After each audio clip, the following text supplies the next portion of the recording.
Betting apps వ్యవహారంలో సినీ ప్రముఖులు పేర్లు వినిపిస్తుండటంతో పాల్ మండిపడ్డారు. కేసు నమోదైన విజయ్ దేవరకొండ, మంచు లక్ష్మితో సహా 25 మందిని అరెస్ట్ చేయాలని బెట్టింగ్ యాప్స్ ప్రమోట్ చేయడం నేరమే. అటువంటి వాటిని ఎవరు ప్రమోట్ చేయకూడదు. హీరో ప్రదీప్ యాంకర్ గా తెలుగు ప్రేక్షకుల్లో మంచి ఫ్యాన్ ఫాలోయింగ్, పాపులారిటీ తెచ్చుకున్న ప్రదీప్ మాచిరాజు హీరోగా నటిస్తున్న చిత్రం అక్కడమ్మాయి ఇక్కడ అబ్బాయి. దీపిక కథానాయిక, దర్శక ద్వయం నితిన్ భరత్ దీనిని తెరకెక్కిస్తున్నారు. చిత్ర ప్రమోషన్ లో భాగంగా విశాఖలోని ఒక హోటల్లో ఏర్పాటు చేసిన మీడియా సమావేశంలో హీరో ప్రదీప్ మాట్లాడుతూ లవ్ ఫ్యామిలీ ఎంటర్టైనర్ గా ఇది సిద్ధమవుతోందన్నారు. తాజాగా ఈ సినిమా నుండి తొలి సాంగ్ విడుదలైంది. ఎవడో ఈడికొచ్చినాడు సూడు అంటూ సాగే ఈ పాటను ఉదిత్ నారాయణ ఆలపించారని, మనసుని హత్తుకునే ఈ మెలోడీకి శ్రీధర్ లిరిక్స్ అందించారన్నారు. ఈ పాటను నటుడు మహేష్ బాబు విడుదల చేశారని, అదే గొప్ప అచీవ్మెంట్ గా భావిస్తున్నామని తెలిపారు. వేసవిలో one of the biggest attraction గా ఏప్రిల్ 11న థియేటర్లలోకి రావడానికి సిద్ధంగా ఉందని అన్నారు. మిమ్మల్ని ఎంతో ఫాలో అవుతున్న ఈ ఫాలోవర్స్ కి మీరిచ్చే గిఫ్ట్ ఇదేనా? మానవత్వం లేదా? దైవత్వం లేదా? రాక్షసుల్లాగా వాళ్ళ జీవితాల్ని మీరు దోచుకోవడమేనా? ఎండ్ ఆఫ్ ద డే మీకు మిగిలింది ఏంటి? ఆత్మకు శాంతి కావాలా? మనసుకు రక్షణ కావాలా? నెమ్మది కావాలా? ఫ్యూచర్ మంచి పేరు కావాలా? లేదా చరిత్రహీనులుగా మిగిలిపోవాలా? ఆలోచించండి. 72 గంటల టైం మీకు ఇస్తున్నాను. ప్రపంచ టీబీ దినోత్సవం సందర్భంగా శ్రీకాకుళం జిల్లా కేంద్రంలో జిల్లా వైద్యాధికారి బాల మురళీకృష్ణ ఆధ్వర్యంలో డిఎంహెచ్ఓ కార్యాలయం నుంచి పెద్ద ఎత్తున ర్యాలీ నిర్వహించారు. శ్రీకాకుళం ప్రారంభ దశలోనే క్షయను గుర్తించాలి. ప్రపంచ టీబీ దినోత్సవం సందర్భంగా శ్రీకాకుళం జిల్లా కేంద్రాల్లో జిల్లా వైద్య అధికారి బాలమురళీకృష్ణ ఆధ్వర్యంలో డిఎంహెచ్ఓ కార్యాలయం నుంచి పెద్ద ఎత్తున ర్యాలీ నిర్వహించారు. జడ్జి సన్యాసి నాయుడు మాట్లాడుతూ క్షయ వ్యాధిపై ప్రజలందరూ అవగాహన కలిగి ఉండాలని, ప్రారంభ దశలోనే వ్యాధి లక్షణాలు గుర్తించి తగిన చికిత్స తీసుకోవాలని ఆయన కోరారు. శరీరానికి వ్యాయామం, ఆరోగ్యకరమైన పౌష్టిక ఆహార అలవాట్లు చేసుకోవాలన్నారు. మనందరం కూడా తొందరలోని టీబీని మా సిబ్బంది మరియు వైద్య ఆరోగ్య శాఖ సిబ్బంది ప్రజలు కూడా కలిసి త్వరలోని టీబీని మనం అంతం చేయాలని ఒక ప్రతిజ్ఞ చేద్దాము. తర్వాత దీనికి సంబంధించిన అంటే ప్రజలకు కూడా విజ్ఞప్తి చేసే విధంగా ఎక్కడైతే మీ చుట్టుపక్కల ఎవరైనా ఈ టీబీ లక్షణాలతో బాధపడుతుంటే తొందరగా మా దగ్గరికి నియరెస్ట్ హాస్పిటల్స్ కానీ మా హాస్పిటల్స్ పంపిస్తే తొందరగా వాళ్ళకి గుర్తించి తగిన నివారణ చర్యలు చేపడతాం. కారణం ఏంటంటే మనకి మెడిసిన్స్ కూడా వెరీ గుడ్ క్వాలిటీ మెడిసిన్స్ ఉన్నాయి. అన్ని మల్టీనేషనల్స్ కంపెనీ మెడిసిన్స్ ఉన్నాయి. 6 నెలల పాటు వెంటనే పేషెంట్ని గుర్తించిన 6 నెలల పాటు మెడిసిన్ వెంటనే ఇచ్చేస్తాం మా పిఎస్సిస్లో ఉన్న అక్కడ.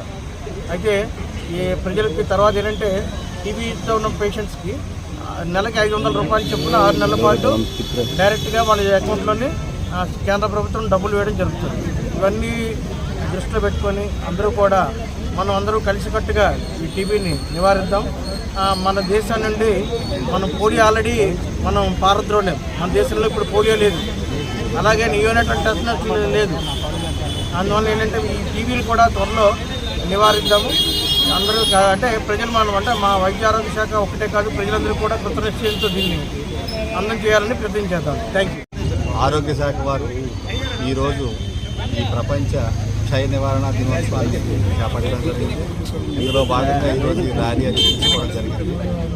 నేను ప్రజలందరికీ విజ్ఞప్తి ఏంటంటే ఈ క్షయవ్యాధిని మనం పాలదోలాలంటే, క్షయముక్త భారత్ సాధించాలంటే ముందు దాన్ని ఐడెంటిఫై చేయడం, తర్వాత దాన్ని స్క్రీన్ చేయడం, టెస్టింగ్ అది చేసుకుంటూ తగిన ట్రీట్మెంటు అలాగే పౌష్టికమైన ఆహారం తీసుకోవడం అనేది ఈ క్షయ నివారణ వ్యాధి నివారించాలంటే ఇది చాలా ముఖ్యమైనవి. అవి అందరూ కూడా ఈ క్షయ వ్యాధి టెస్టులు అనేది చేసుకోవడం అనేది నామోసిగా ఫీల్ అవ్వకూడదు. దాన్ని ఇమీడియట్గా మనం ఆ సింప్టమ్స్ అనేవి వచ్చినట్లయితే ఇమీడియట్గా దగ్గరలో ఉన్న హాస్పిటల్కి పోయి ఆ హాస్పిటల్లో టెస్టులు జరిపించుకొని అవసరమైన మెడికల్ సలహా తీసుకొని ఆ మందులు అవి రెగ్యులర్గా వాడుకుంటూ అలాగే మంచి పౌష్టికమైన ఆహారం తీసుకుంటే క్షయని నివారించవచ్చు. కాబట్టి ప్రజలందరూ కూడా దీని మీద అవగాహన పెంచుకొని చుట్టుపక్కల వారు కానీ మీ కుటుంబ సభ్యులు కానీ ఎవరైనాకైనా ఆ రోగం తాలూకా లక్షణాలు ఉంటే ఇమీడియట్గా టెస్ట్ చేయించుకోవాల్సిందిగా కోరుకుంటున్నాను. బెట్టింగ్ యాప్ల ప్రమోషన్ కేసులో శ్యామల పంచగుట్ట పోలీసులు ఎదుట విచారణకు హాజరయ్యారు. పోలీసులు శ్యామలను 3 గంటల పాటు విచారించారు. అనంతరం ఆమె మీడియాతో మాట్లాడారు. అందరికీ నమస్తే. I respect your time. అందరూ చాలాసేపు నుంచి వెయిట్ చేస్తున్నారు. ఇన్వెస్టిగేషన్ జరుగుతోంది, మీ అందరికీ తెలుసు. విషయం కోర్టులో ఉంది. సో దీని గురించి ప్రస్తుతము మాట్లాడడం అన్అఫీషియల్ అవుతుంది. ఆ విషయం నాకంటే బాగా మీకే తెలుసు. సో డెఫినెట్గా మేము ఇన్వెస్టిగేషన్కి కోఆపరేట్ చేస్తున్నాము. చట్టాల మీద, న్యాయ వ్యవస్థ మీద నమ్మకం ఉంది. ఖచ్చితంగా కల్పిట్స్ని పట్టుకోవడంలో నేను ఎంతవరకు సాయం చేయగలను అంతవరకు డెఫినెట్గా పోలీసులకి నా సపోర్ట్ ఎప్పుడూ ఉంటుంది.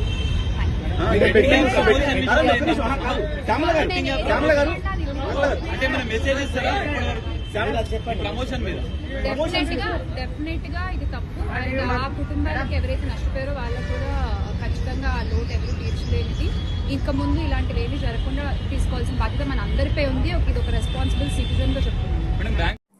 సంఖ్యాబలం లేకపోయినా విశాఖ మేయర్ పీఠాన్ని దక్కించుకోవడానికి కూటమి ప్రభుత్వం కుట్రలు పాల్పడుతుందని మాజీ మంత్రి కన్నబాబు మండిపడ్డారు. విశాఖలో జరిగిన మీటింగ్ అనంతరం ఆయన మీడియాతో మాట్లాడారు. తెలుగుదేశం పార్టీది ఎప్పుడు సిగ్గుమాలిన నీతి లేని రాజకీయం అని మళ్ళీ ఇంకోసారి నిరూపించుకుంటున్నారు. ఈ కౌన్సిల్లో విశాఖపట్నం నగరపాలక సంస్థలో వాళ్ళకి బలం లేకపోయినా వైఎస్ఆర్ పార్టీ మేయర్ని అవిశ్వాస తీర్మానాన్ని పెట్టి దింపేయాలని, పాలకవర్గాన్ని కైవసం చేసుకోవాలని, పరిపాలనని కైవసం చేసుకోవాలని ఒక ప్రయత్నం చేస్తున్నారు. నిన్ననే కుట్రపూరితంగా ఒక అవిశ్వాస తీర్మానం ఇచ్చారు. ఇప్పటికే ఆ నోటీసులో మా పార్టీ తరపున మా బీఫామ్ మీద ఎన్నికైన వాళ్ళతో కూడా సంతకాలు పెట్టించారని చెప్తున్నారు. అంటే ఇంత అనైతికంగా రాజకీయాలు చేసి మీరేం సాధిస్తారు? ఇవాళ ప్రజలకు తీర్పిచ్చారు చాలా స్పష్టంగా. ఈ రాష్ట్రంలో రాష్ట్ర పరిపాలనా పగ్గాలు మీకు అప్పచెప్పారు. గతంలో స్థానిక సంస్థల ఎన్నికల్లో మెజార్టీ స్థానాల్ని అత్యధికమైన మెజార్టీతో ఈ రాష్ట్రంలో ఉన్న మున్సిపల్ అదేవిధంగా స్థానిక సంస్థలన్నింటినీ కూడా వైఎస్ఆర్ పార్టీ గెలుచుకుంది. వాళ్ళని పూర్తి స్థాయి పదవీ కాలాన్ని వాళ్ళ పరిపాలన చేయనివ్వకుండా ప్రలోభ పెట్టి భయపెట్టి మా కార్పొరేటర్లను తీసుకెళ్ళిపోయి ఇవాళ ఎన్నికల్లో గెలవాలనుకుంటున్నారు. అలాగే చాలా చోట్ల ఇప్పుడు ఎంపీపీలు ఎన్నికలు వచ్చినాయి. అక్కడ కూడా ఇదే విధంగా ఎంపీడీసీని ప్రలోభ పెట్టి తీసుకెళ్తా ఉన్నారు, భయపెడుతున్నారు. ఇప్పుడే ఇవాళ ఒక సమావేశాన్ని నిర్వహించాం. పెద్దలు బొత్స సత్యనారాయణ గారు, ఆయన లీడర్ ఆఫ్ అపోజిషన్ కౌన్సిల్లో వారు, అదేవిధంగా అమర్నాథ్ గారు మాజీ మంత్రి గారు, మా కోఆర్డినేటర్లు, నాయకులు, కార్పొరేటర్లతో సమావేశాన్ని నిర్వహించుకున్నాం. తెలుగుదేశం పార్టీ దౌర్జన్యాల్ని, దౌర్జన్యపూరితంగా ఎన్నికల్లో గెలవాలనే కుట్రని తీవ్రంగా ఖండిస్తున్నాం మేము. నిన్న కూడా కొంతమందిని మళ్ళీ ప్రలోభపెట్టి తీసుకెళ్లారు. ఇలాంటి దొడ్డిదారు రాజకీయాలకి మీరు పేటెంట్, మీరు దీన్ని ఖచ్చితంగా ఎదుర్కొంటాం. ఖచ్చితంగా ఈ విశాఖపట్నం నగరపాలక సంస్థ కౌన్సిల్ని, ఇక్కడ పరిపాలన మేము కాపాడుకుంటామని చెప్తున్నాం గట్టిగా. ఎప్పటికైనా సరే ఇలాంటి అనైతిక రాజకీయాలు మానేయమని చంద్రబాబు గారికి హితవు పలుకుతున్నాం, కూటమి నాయకులకి. తెల్లారు లేస్తే నీతులు చెప్పడం కాదు, నీతులు వల్లించడం కాదు, వాటిని అమలు చేయండి. మేమైతే మా కార్పొరేటర్లతో ఇప్పుడే సమావేశమయ్యాం. చాలామంది ఎవరైతే ఉన్నారో కార్పొరేటర్లు అందరూ కూడా పార్టీని వీడిపోకుండా జగన్మోహన్ రెడ్డి గారి నాయకత్వంలో వారి పట్ల అభిమానంతో, గౌరవంతో పార్టీలో ఉన్నారో వారందరికీ కూడా కృతజ్ఞతలు చెప్తున్నాం. తప్పకుండా కౌన్సిల్లో మేయర్ స్థానాన్ని కాపాడుకుంటాం, ఇందులో ఎలాంటి సందేహం లేదు. ఇప్పటికన్నా ఇలాంటి అనైతిక రాజకీయాలను మానేయాలని చెప్పి మేము హితవు పలుకుతున్నాం తెలుగుదేశం పార్టీకి, ఈ ప్రభుత్వానికి. ఇప్పుడు అదే చెప్తున్నాం కదా, అనైతికంగా మా కార్పొరేటర్లను తీసుకెళ్ళి, ఎందుకంటే మీకే తెలుసు బలాబలాలు. ఈ కౌన్సిల్లో స్పష్టమైన మెజార్టీతో వైఎస్ఆర్ పార్టీ గెలుచుకుంది. కానీ అధికారం వచ్చినప్పటి నుంచి ఇటు తెలుగుదేశంలో కొంతమంది, జనసేనలో కొంతమంది, మళ్ళీ ఆ పార్టీ నాయకులు చెప్పిన నీతులు ఈ ప్రపంచంలో ఎవడో చెప్పడు.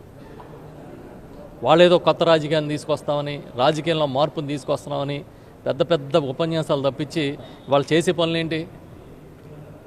మా పార్టీ కార్పొరేటర్లను తీసుకెళ్లారు కానీ మేము ఎవరిని తీసుకురాలే. చూద్దాం ఏమవుద్దో.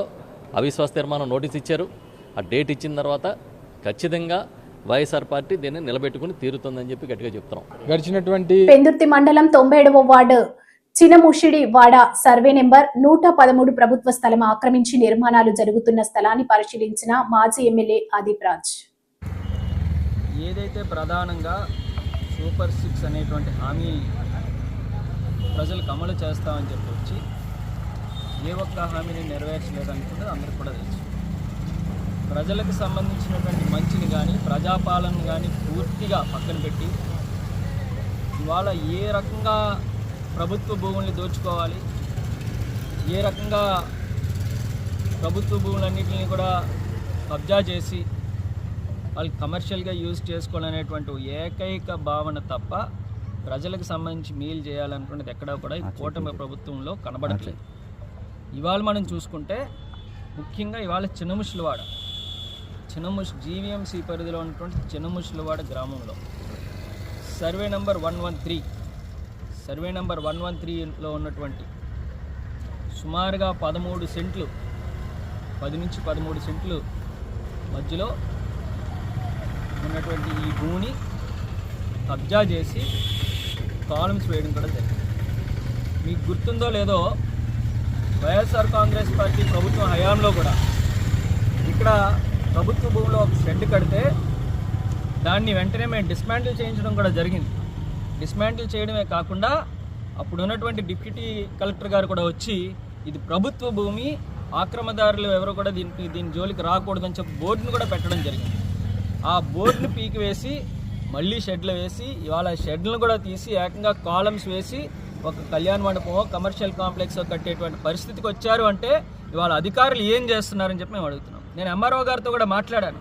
ఇది పూర్తిగా ప్రభుత్వ భూమి అని ఆయన కూడా చెప్పడం జరిగింది. ఇవాళ డిప్యూటీ కలెక్టర్ గారు వచ్చి పెట్టినటువంటి బోర్డుని పీక్వేస్ చేస్తుంటే అధికారులు ఎవరు కూడా మాట్లాడటం లేదంటే మరి ఏంటికి దీని అర్థం? ఖచ్చితంగా ఇప్పటికైనా అధికారులు తక్షణమే దీని మీద చర్య తీసుకొని ఇక్కడ ఉన్నటువంటి ఆక్రమదారుల మీద క్రిమినల్ కేసులు పెట్టి ఈ ఏదైతే కట్టడాలు ఉన్నాయో ఇప్పుడు కాలమ్స్ లెవెల్ ఉన్నటువంటి డిస్మాండిల్ చేయకపోతే దీన్ని ఏ స్థాయికైనా మేము తీసుకొని వెళ్తాం. అవసరమైతే మా జిల్లా అధ్యక్షుల వారిని అందరినీ కూడా తీసుకొచ్చి ఇక్కడ ఒక పెద్ద నిరసన కార్యక్రమం చేసేటువంటి పరిస్థితి కూడా ఉంటుంది అనేటువంటి తెలియజేస్తూ వాళ్ళు ఎవరైనా సరే ఇటువంటి చేస్తున్నప్పుడు వాళ్ళు మా ప్రభుత్వంలో ఇటువంటివి ఎక్కడైనా అయితే ఖచ్చితంగా మేమే అడ్డుకునేటువంటి పరిస్థితి ఉండేది.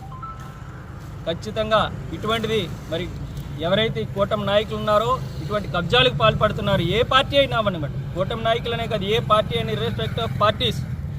గత వైసీపీ ప్రభుత్వం జలజీవన్ మిషన్ కేంద్ర నిధులను దారి మళ్లించింది అని మంత్రి నిమ్మల రామానాయుడు తెలిపారు. యలమంచిలి మండలంలోని జలజీవన్ మిషన్ కింద 2.31 కోట్లతో చేపట్టనున్న రక్షిత మంచినీటి పథకం పనులు శంకుస్థాపన కార్యక్రమంలో పాల్గొన్న మంత్రి ఈరోజు ప్రతి వ్యక్తి కూడా ఆరోగ్యంగా ఉండాలి, తద్వారా సమాజం ఆరోగ్యంగా ఉండాలి, స్వచ్ఛ ఆంధ్రప్రదేశ్ దిశగా ఈ రాష్ట్రం పయనించాలి అనేటువంటి లక్ష్యంతో ఈరోజు చంద్రబాబు నాయుడు గారు అదేవిధంగా పవన్ కళ్యాణ్ గారి కృషితో పర్టికులర్ గా జలజీవన్ మిషన్, ఎందుకంటే ఈ నిధులన్నీ కూడా గత 5 సంవత్సరాల వైఎస్ఆర్సీపీ పాలనలో కేంద్రం ఇచ్చినటువంటి జలజీవన్ మిషన్ కూడా సద్వినియోగం చేసుకోక మరి ఆ నిధులు కూడా మురిగిపోయినటువంటి పరిస్థితి మనందరం కూడా చూసాం.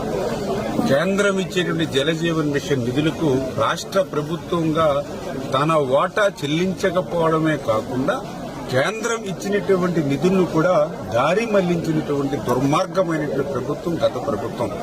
ఎందుకు దుర్మార్గమైన ప్రభుత్వం అంటున్నానంటే ఈవేళ ప్రతి వ్యక్తి కూడా ఎంత సంపాదించుకున్నా ఎన్ని కోట్లు గడించినా కూడా గుక్కెడు మంచినీళ్లు పడకపోతే ఆ ప్రాణం నిలవదు. అటువంటి మంచినీళ్లకి సంబంధించినటువంటి నిధులు కేంద్రం ఇస్తే వాటిని కూడా దారి మళ్లించేస్తే ఇక ప్రజలు ఎట్లా బ్రతకాలో అది సమాధానం ఈ వైఎస్ఆర్సీపీ నాయకులు చెప్పవలసిన అవసరం ఉంది.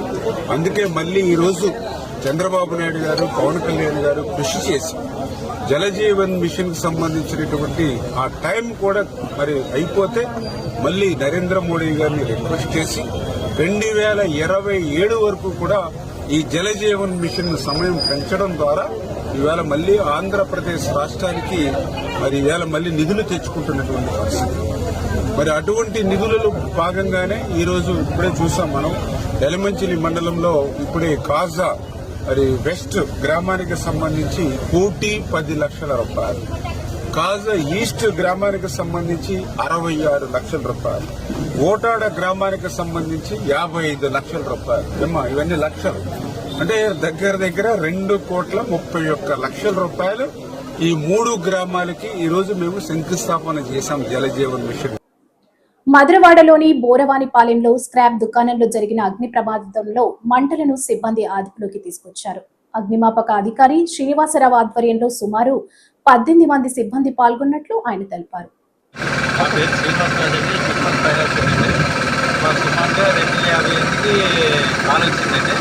ఎవరో రోడ్డు నడుపుతున్నట్టు స్మోక్ వస్తుందంటే చాలా ఫైర్ అవుతుందని ఇన్ఫర్మేషన్ ఇచ్చారు. మేము వచ్చి కూడా చాలా ఎక్కువ ఉంది. మేము వైజాగ్ సూర్యబాబు స్టేషన్కి మరిపల్లి స్టేషన్కి ఎస్టేట్ తీసుకున్నాం. 3 పనులు పనిచేస్తున్నాం. సుమారుగా 3 అవర్స్ పనిచేసి ఫైర్ కంట్రోల్కి వచ్చిందండి. ఒక్కొక్కటి 3 ట్యాంకులు, సుమారుగా 3-4 ట్యాంకులు పనిచేస్తుంది ఫైర్ కంట్రోల్. సార్ ఎంత రోజుల ప్రమాదం జరిగింది? ఎలక్ట్రికల్ సాంసర్ ఇస్తున్నారండి. అక్కడ వాటర్ నడిస్తే ఎలక్ట్రికల్ సాంసర్ సార్ వెల్డింగ్ వర్క్ చేయడం వల్ల అయిందని అంటున్నారు. స్క్రాప్ షాప్లో వెల్డింగ్ చేయడం అంటే సార్ ఈరోజు చూసామంటే ఈరోజు సండే అంటే వర్క్ అయితే ఏం చేయట్లేదు. క్రాక్ షాప్ జరిగింది ఏంటంటే అక్కడ ఎలక్ట్రికల్ షార్ట్ సర్క్యూట్ మా అప్లికేషన్లో మేమంతా తిరిగి చెక్ చేసాము. ఎలక్ట్రికల్ షార్ట్ సర్క్యూట్ అయింది. ఈరోజు మీరంటే వెల్డింగ్ అన్నట్టుగా దాని సండే క్రాక్ వర్క్ ఏం జరగలేదు. అందుకని ఫైర్ కాల్ ఇచ్చిన ఆయన ఏంటంటే అన్నోన్ పర్సన్ రోడ్ లైన్ ఇచ్చారండి. ఇంకోటి ఎవరు లేదు. ఇంకే యాక్చువల్ వర్క్ చేసి మాకు మెసేజ్ ఇచ్చాను. వర్క్ లేదు. సిట్వాస్ ఫైర్ ఆఫీసర్ వచ్చారు శ్రీనివాస్ గారు. ఆయన ఆధారంలో నా 3 బళ్ళు పనిచేస్తున్నాయండి. ఒకటి సిట్వాస్ పైన ముందు అటెండ్ అయ్యింది. పైన చాలా పెద్దలు కాబట్టి మరి సూర్యబాబు మెయిన్ స్టేషన్కి అసిస్టెంట్ వాళ్ళు ఇచ్చారు. మళ్ళీ ఇంకా ఫైర్ కంట్రోల్లో రావట్లేదు అని మరిపాలెం ఫైర్ స్టేషన్ ఇంకో వెహికల్ ఇచ్చారు. 3 వెహికల్ వచ్చి ఇక్కడ వర్క్ చేసేయండి. మినిమం 3-3.5 గంటల లోపల ఈ వర్క్ ఈ ఫైర్ కంట్రోల్లోకి ఇచ్చామండి. ఇక్కడ జిల్లాలో వాటర్ సోర్స్ ఉంది. జిల్లాలో పవర్ ప్లాంట్ నుంచి వాటర్ తెచ్చుకొని ఇక్కడ మేము వర్క్ చేసాం. మ్యాక్సిమం కంట్రోల్లోకి వచ్చినట్టు. ఇక్కడ సార్ ఎంత ఎక్కువ ఉండడం వల్ల ఈ ప్రమాదం ఎంత ఎక్కువగా ఇక్కడైతే కెమికల్స్ చేయలేవు. మీరు చూస్తారు ఇక్కడ అంత ప్లాస్టిక్ ఉంది. ప్లాస్టిక్ కూడా స్క్రాప్ కూడా ఉన్నాం. ఓకే కాదలేదు. అంత ప్లాస్టిక్ ఉండడం వల్ల స్మోక్ అనేది బ్లాక్ స్మోక్ అనేది ఒక్కో ఐటమ్ ఒక్కొక్కటి విడుదల శాస్త్ర స్మోక్ అంది. అందువల్ల బ్లాక్ అండ్ వైట్ వస్తుంది. ఎందుకంటే మొత్తం ప్లాస్టికే ఉంది. ప్లాస్టిక్ అండ్ వుడ్ కూడా ఎంత వాటర్ గట్టి తెలియలేదు. లాస్ అని మినిమం 5 నుంచి 8 లక్షల మధ్య ఉంటుంది. లాస్ మేము అంచనా వేస్తున్నాము. ఈ ప్లేస్ అంటే దాని వాటర్ తెలిసింది ఎంత. మేమైతే ఈ ప్లేస్ మినిమం 5 నుంచి 8 లక్షల మధ్యలో లాస్ ఉంటుందని మేము ఎక్స్పెక్ట్ చేస్తున్నాం. క్రషర్ యజమానులను భయపెట్టిన అంశంలోనే మాజీ మంత్రి విడుదల రజనీ కేసులు ఎదుర్కొంటున్నారని ఎంపీ లావు శ్రీకృష్ణదేవరాయలు అన్నారు. నిన్న రజనీ చేసిన వ్యాఖ్యలపై ఆయన స్పందించారు. మీ ఒత్తిడితోని స్టోన్ క్రషర్స్ పై భారీగా జరిమానా వేయబోరాదు అని నిజం కాదా అని సూటిగా ప్రశ్నించారు. చేస్తా ఉన్నాను. అయితే మా మీడియా సెల్ వాళ్ళు బ్రీఫ్ చేయడం జరిగింది. 3 ముక్కల్లో చెప్పండి అని అడిగాను. వాళ్ళు నిజంగానే 3 ముక్కల్లో చెప్పారు. మొదటిది ఏదో టెలిఫోన్ డేటా గురించి అని చెప్పి మాట్లాడారు అని చెప్పడం జరిగింది. కాల్ డేటా, టెలిఫోన్ డేటా కాదు, కాల్ డేటా గురించి మాట్లాడారని చెప్పడం జరిగింది. అమ్మ, మా ఇంట్లో కూడా నాతో పాటు తోడబుట్టిన వాళ్ళు ఉన్నారు, మహిళలు ఉన్నారు. మా ఇంట్లో మహిళలకు ఒక న్యాయం, బయట మహిళలకు ఒక న్యాయం అని భావించే వ్యక్తిని నేనైతే కాదు. అది తమరు గుర్తు పెట్టుకోవాలని చెప్పి తెలియజేస్తా ఉన్నాను. రెండో విషయం, ఏదో ల్యాండ్ విషయం అని చెప్పి మాట్లాడారు. ఏదో విశాఖపట్నంలో ఏదో ల్యాండ్ ఉంది అది ఇది అని మాట్లాడటం జరిగింది. అమ్మ, మేము 45 సంవత్సరాలుగా 1977 నుంచి విజ్ఞాన విద్యా సంస్థలు నడుపుతా ఉన్నాం. ఈ 45 సంవత్సరాలు పైగా ఉన్న ప్రయాణంలో ఆంధ్ర రాష్ట్రంలో కాదు దేశం మొత్తం ఎక్కడా కూడా, ఆంధ్ర రాష్ట్రంలో కాదు దేశం మొత్తంలో ఎక్కడా కూడా గవర్నమెంట్ కి మేము రిక్వెస్ట్ పెట్టి మాకు ల్యాండ్ అలాట్ చేయండి అని చెప్పి ఒక్క దగ్గరన్నా మేము ల్యాండ్ అలాట్ చేయించుకున్న దాఖలాలు ఉంటే దయచేసి మీడియా మిత్రులకు చూపించాలి, లేకపోతే బయటకు తీసుకొచ్చి చూపించండి. తప్పకుండా 45 సంవత్సరాలు ఎప్పుడు కూడా మేము ఎక్కడ ఏ గవర్నమెంట్ దగ్గర నుంచి కూడా ల్యాండ్ మేము విద్యా సంస్థలు పెడతాము, మాకు ల్యాండ్ ఇవ్వండి అని చెప్పి మేము ఎప్పుడు కూడా అడిగింది లేదు, తీసుకుంది లేదు. వచ్చి 9 నెలలు అవుతుంది. అమరావతిలో చాలా మంది ఇంకా మాకంటే కూడా అక్రెడిటేషన్ తక్కువ ఉన్న వాళ్ళు కూడా స్కూల్స్ కానీ యూనివర్సిటీస్ కానీ పెట్టుకుంటామని చెప్పి ల్యాండ్ కోసం అప్లై చేసుకున్నారు. నేను ఇప్పటిదాకా మీరు చూసుకోండి, ఎక్కడికన్నా ఏ ఆఫీస్ దగ్గరికి వెళ్ళి చూసుకోండి. ఇప్పటిదాకా నేను ఒక అప్లికేషన్ అమరావతిలో నాకు ల్యాండ్ ఉందని చెప్పి పెట్టింది కూడా లేదు. విశాఖపట్నం ల్యాండ్కి సంబంధించి అది 2009లో మేము అప్పుడు కాంగ్రెస్ గవర్నమెంట్ ఉన్నప్పుడు మీకు ఎవరో తప్పు ఇన్ఫర్మేషన్ ఇచ్చుకుంటున్నారు. 2019 అని కాదు, 2009లో కాంగ్రెస్ గవర్నమెంట్ ఉన్నప్పుడు ఆక్షన్ వేస్తే అలాట్మెంట్ కాదు, అలాట్మెంట్ కి ఆక్షన్ కి కొద్ది తేడా తెలుసుకోండి. ఆక్షన్ వేస్తే ఫెయిర్ ఆక్షన్ లో మిగతా వాళ్ళతో పాటు మేము ఆక్షన్ లో పాల్గొని హైయెస్ట్ రేట్ అప్పటికి ఇప్పటికీ ఎడ్యుకేషన్ ఇన్స్టిట్యూషన్ హైయెస్ట్ రేట్ పెట్టి తీసుకున్నది మేము. కాబట్టి ఒకసారి మీకు ఎవరో మీకు బ్రీఫ్ చేస్తా ఉన్నారు, వారిని డేటానా సరిగ్గా ఇవ్వమని చెప్పి కోరుతా ఉన్నాం. ఇవన్నీ కూడా ఈ 2 విషయాలు కూడా ఎందుకు మాట్లాడారో ఎవరు మాట్లాడిచ్చారో నాకు తెలుసు. వారి గురించి కూడా చివరిలో నేను మాట్లాడతాను. అయితే ఈ 2 విషయాలు కూడా, ఒకటి క్యారెక్టర్ అసోసియేషన్ చేసేది ప్రయత్నం మీది, ఏదో డేటా గురించి ఫోన్ డేటా గురించి ఏదో మాట్లాడి, రెండవది ఈ ల్యాండ్ ఇష్యూ వేసి మనం